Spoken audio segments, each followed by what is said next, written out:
आप सबों को मेरा प्यार भरा नमस्कार। आज हम बिहार बोर्ड कक्षा 12वीं के दिगंत भाग 2 के पद खंड के पहला चैप्टर को पढ़ेंगे। पद खंड को मेरा प्रयास रहेगा कि जल्द से जल्द सारे चैप्टर को समाप्त कर दें।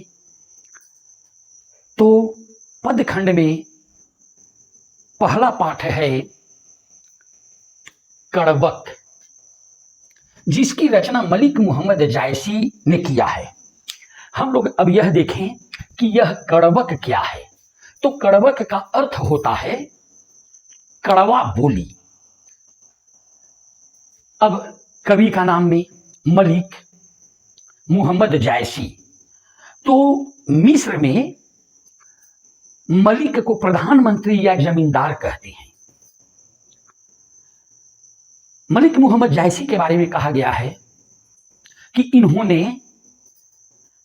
उत्तर प्रदेश के रायबरेली जिले के जायस ग्राम में अपना आशियाना बना लिए थे और वहीं रहने लगे थे। और ईरान में मलिक को जमींदार कहा जाता है। मोहम्मद का अर्थ होता है जिसकी जितनी प्रशंसा की जाए। अब आप समझ गए होंगे कड़बक का भी अर्थ, मलिक का भी अर्थ, मोहम्मद का भी अर्थ और जायसी का भी अर्थ।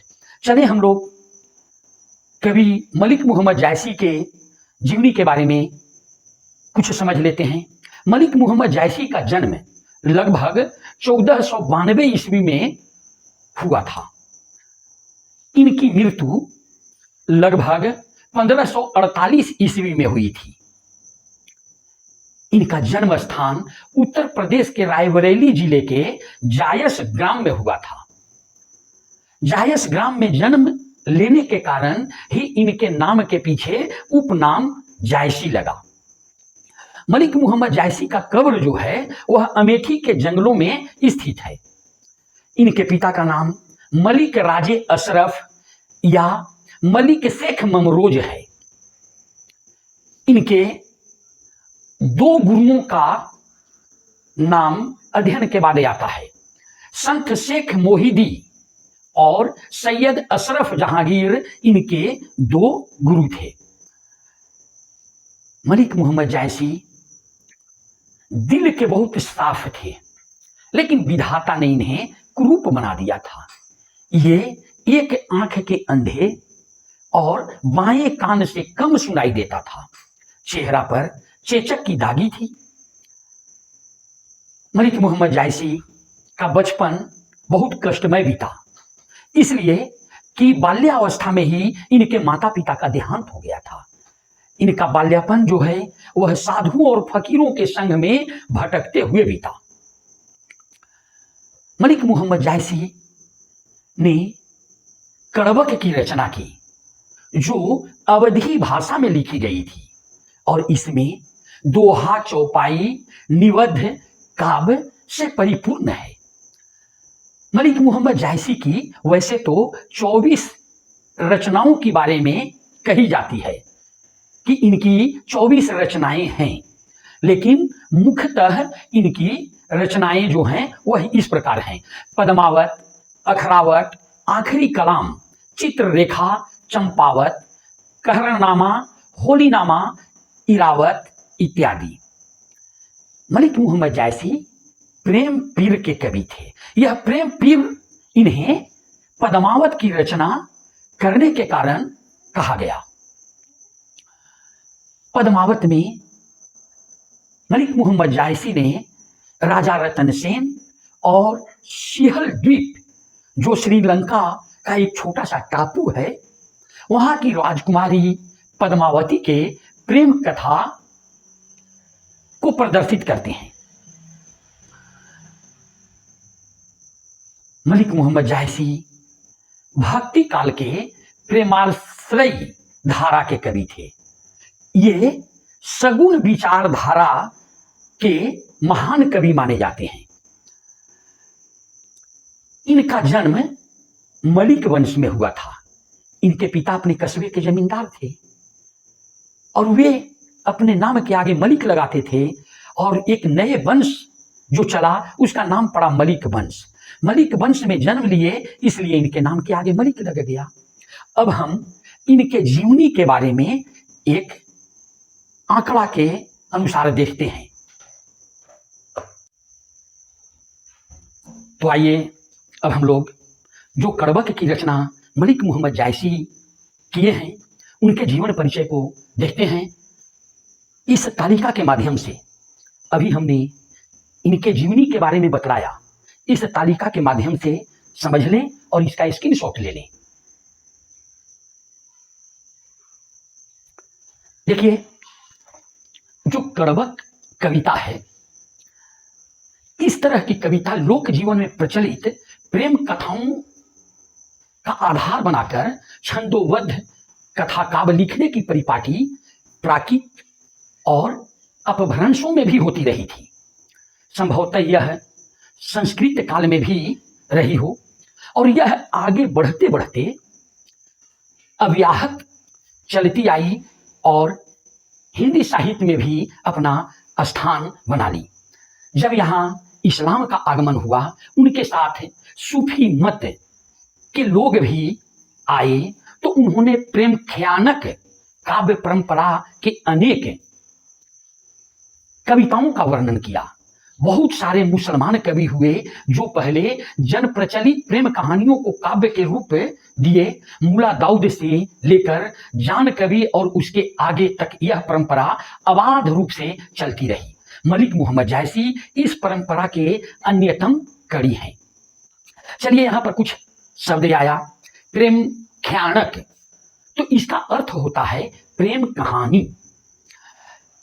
देखिए, मलिक मोहम्मद जायसी का जो सबसे प्रचलित काव्य है पद्मावती। आचार्य रामचंद्र शुक्ल, डॉक्टर माता प्रसाद गुप्त आदि अनेक विद्वानों द्वारा अलग अलग जायसी ग्रंथावली के नाम से संपादित है। पद्मावत मलिक मोहम्मद जायसी का उज्जवल अमर कृति का आधार है,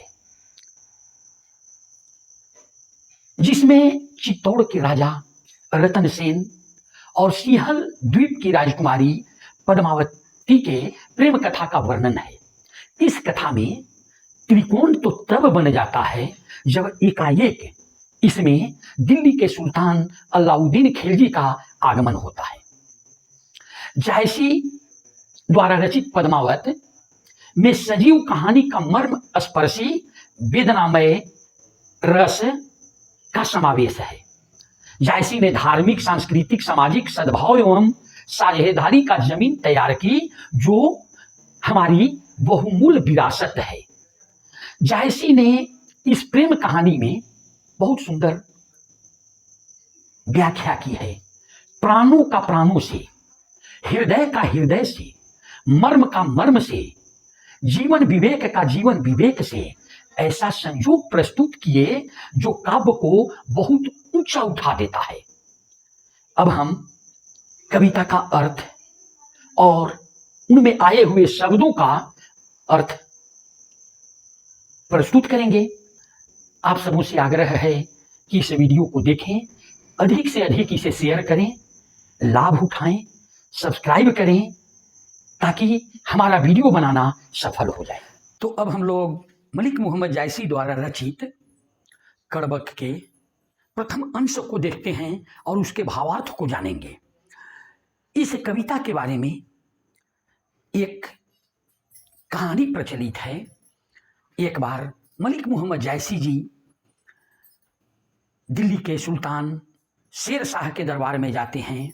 वहाँ उनके चेहरा को देखकर शेर शाह और उनके जितने भी सहयोगी राज दरबार में थे सभी के सभी हंस पड़ते हैं। मलिक मोहम्मद जायसी जी कहते हैं कि अरे भाई, तुम मुझे देखकर हंस रहे हो या मुझे बनाने वाले उस विधाता को देखकर।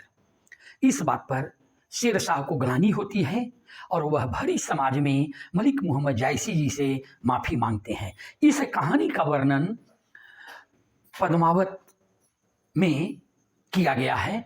अब हम लोग चलें कड़बक के प्रथम भाग जो है उसके भावार्थ को देखते हैं। पहले कविता को। एक नैन कवि मुहम्मद गुनी, सोई विमोहा जेई कवि सुनी।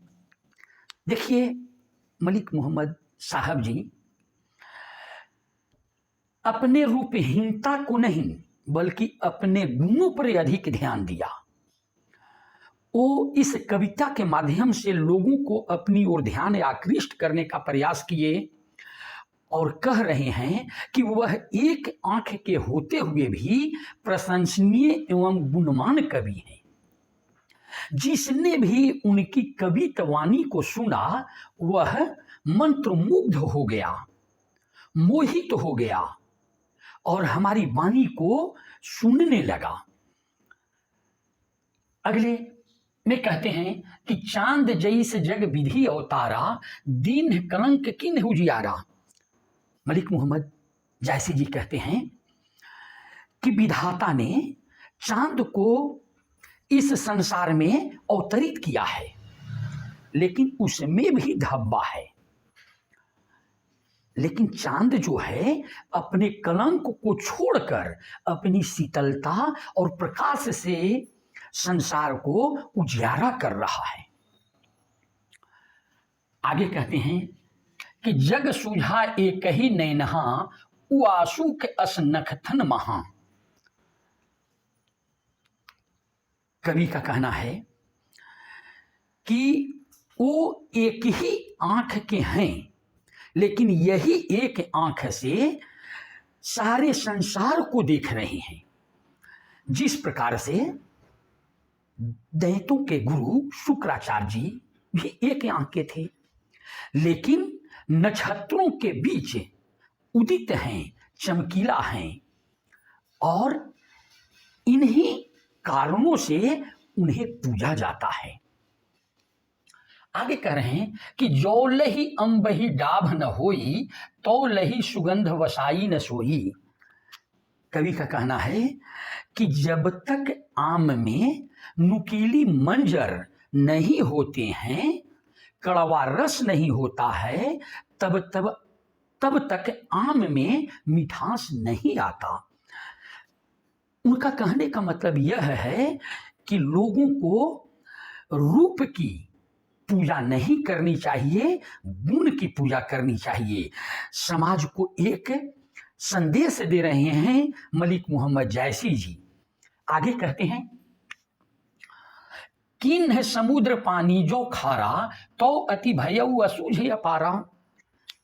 कहते हैं कि विधाता ने समुद्र के पानी को खारा कर दिया है, नमकीन कर दिया है, लेकिन उसमें बहुत सारे जल जंतु रहते हैं।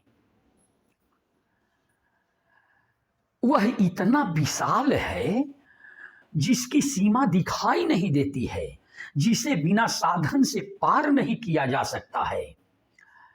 और एक उसका सबसे महत्वपूर्ण गुण यह है कि कभी भी समुद्र में बाढ़ नहीं आती है।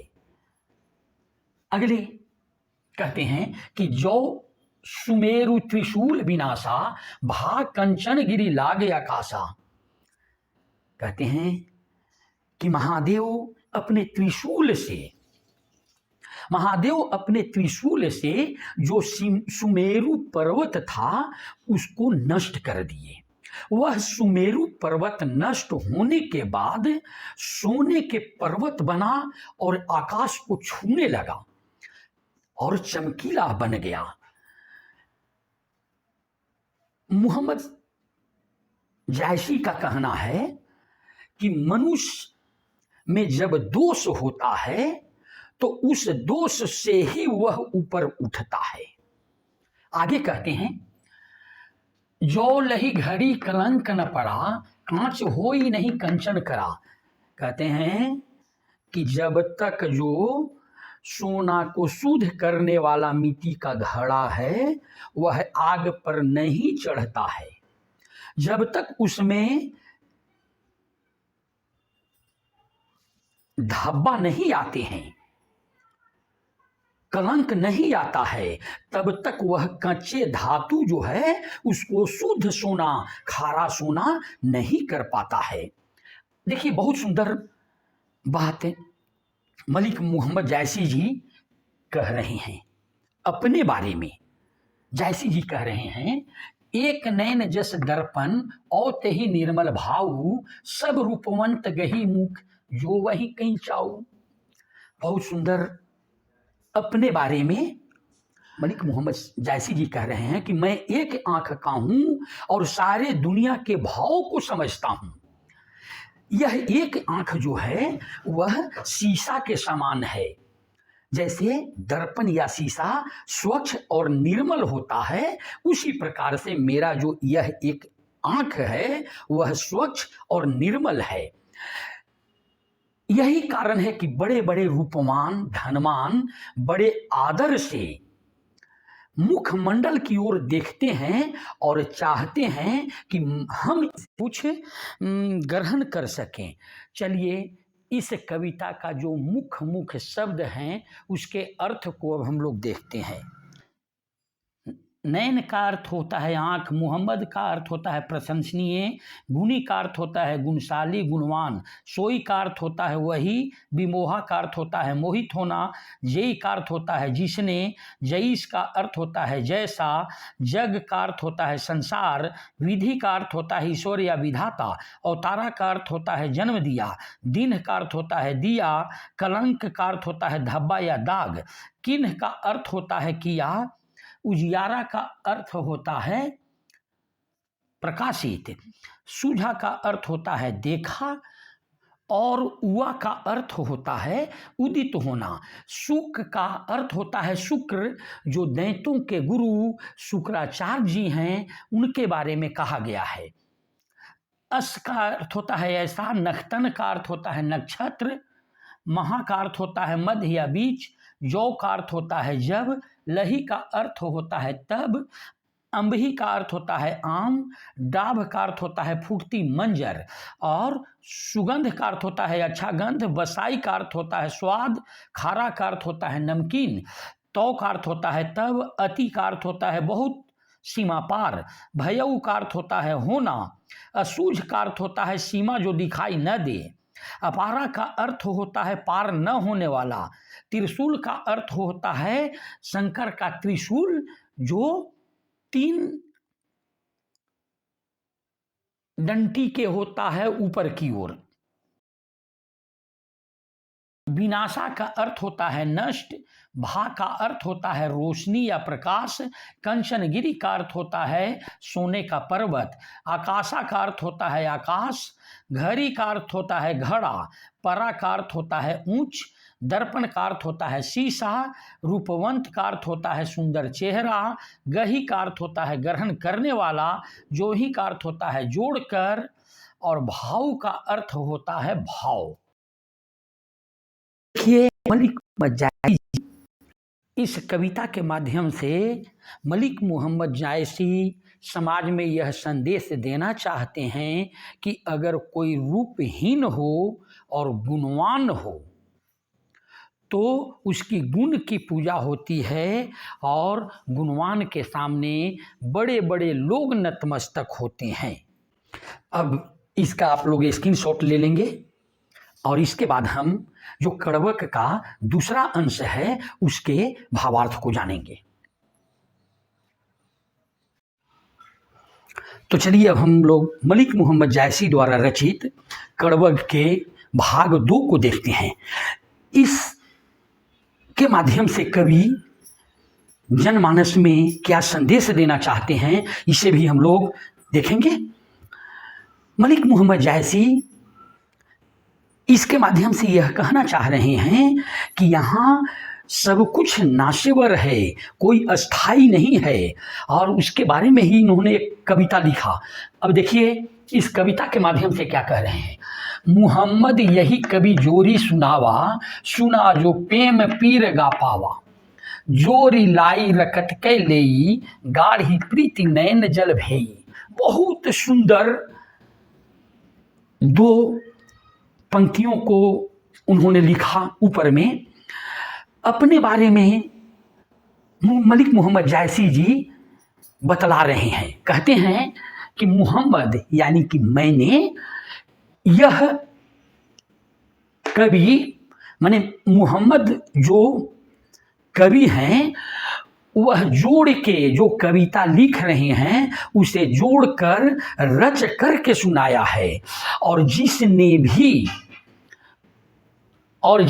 भी इस कविता को सुना उसने प्रेम पीड़ा का अनुभव किया, उसने प्रेम पीड़ा का गुणगान किया, प्रेम पीड़ा को गाया।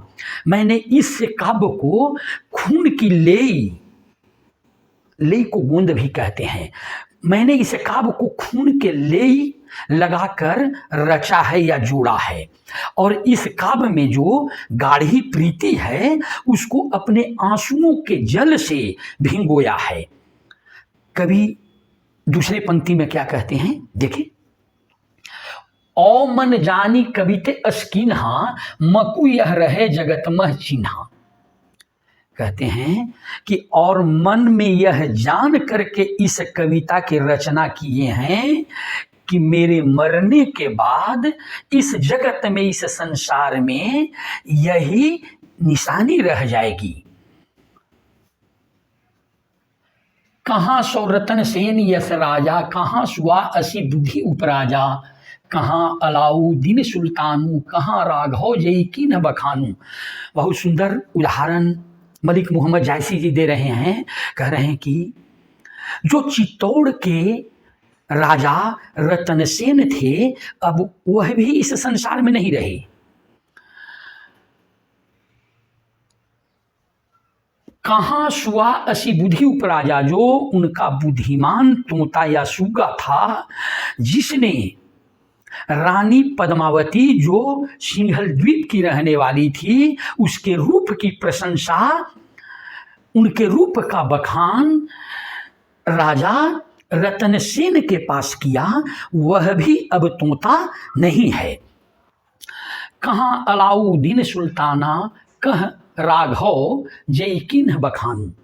कहते हैं कि यहाँ कुछ अस्थाई नहीं है। दिल्ली सल्तनत काल के बड़े जो सम्राट या राजा थे वह भी यहाँ नहीं रहे, और जो राघव चेतन था जिसने रानी पद्मावती के सुंदर रूप का बखान गुणगान अलाउद्दीन के सामने किया, वह भी यहाँ नहीं रहा।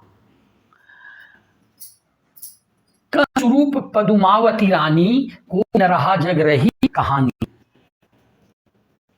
कहाँ सुंदर स्वरूप की मलिका रानी जो पद्मावती थी वह भी इस संसार में नहीं रही। रह गया सिर्फ सारे लोगों की कहानी।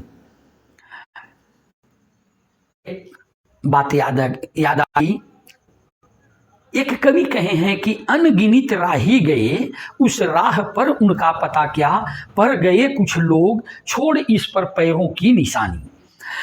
तो कवि यह कहना चाहते हैं कि जो भी इस संसार में आया है उसका अंत हुआ है। यहाँ सब कुछ नाश हो जाता है, लेकिन सिर्फ जो उसका कृति या यश रहता है वही संसार में कहानी बनकर रह जाता है। आगे पंक्ति जायसी जी कह रहे हैं, धनी पुरुष जस कीर्ति जासु, फूल मरे पर मरे न बासु। कह रहे हैं कि धन पुरुष वह है जिसकी कीर्ति और यश इस संसार में रह जाता है। उसी प्रकार से जैसे फूल मुरझा जाते हैं लेकिन उनका जो सुगंध है वह रह जाता है। आगे कह रहे हैं, के न जगत जस बेचा, के न लिन्ह जस मोल, जो यह पढ़े कहानी हम समरे दुई बोल। बहुत सुंदर अंत में कवि कह रहे हैं कि आज तक कोई ऐसा संसार में नहीं हुआ वो यश को बेचता हो और न खरीदने वाला हुआ। आज तक इसको न किसी ने बेचा और न ही किसी ने खरीदा। हम इसी को सोच करके ने काव्य की रचना की कि जो भी इसे पढ़ेगा वह मेरे लिए दो सुंदर शब्द जरूर बोलेगा और यही मेरे लिए कहानी रह जाएगी, निशानी रह जाएगी और इसी के माध्यम से संसार के लोग, जगत के लोग मुझे याद करेंगे। कवि इस कविता के माध्यम से बहुत ही सुंदर संदेश दिए हैं। अब हम चलें इस कविता के कुछ मुख्य शब्द हैं, उनके अर्थ को देखते हैं। जोरी का अर्थ होता है जोड़कर, प्रेम। देखिए मलिक मोहम्मद जायसी जी जो भी लिखे हैं वह सारे सारे कविता उनकी अवधी भाषा में है। तो अवधी भाषा का जो शब्द होता है वह देखने में पढ़ने में कुछ दूसरे तरह के शुद्ध हिंदी से अलग होता है। प्रेम का अर्थ होता है प्रेम, पीर का अर्थ होता है पीड़ा, रकत का अर्थ होता है खून, ले का अर्थ होता है गुण। ले पहले लोग आटा के बनाते थे। गाढ़ी मतलब गहरा या गाढ़ा। भेई माने भिगोया, अस माने ऐसा, मकू माने हो सकता है, मह मेरा, सुआ का सुगा या तोता, उपराजा का अर्थ होता है छोटा राजा, सुल्तान का अर्थ है सम्राट या राजा, बखानू का अर्थ है बयान करना या प्रशंसा करना, स्वरूप का अर्थ है सुंदर रूप। फिर है धनी, धनी का अर्थ होता है धन्य, पुरुष का अर्थ होता है पुरुष और संवरय, संवरय का अर्थ होता है सुंदर। अंत में है कि का अर्थ होता है कोई। अब हम अगले वीडियो में आप सबों के साथ उपस्थित होंगे और इस कविता के वस्तुनिष्ठ, लघु उत्तरीय और दीर्घ उत्तरीय प्रश्नों के साथ। जय हिंद।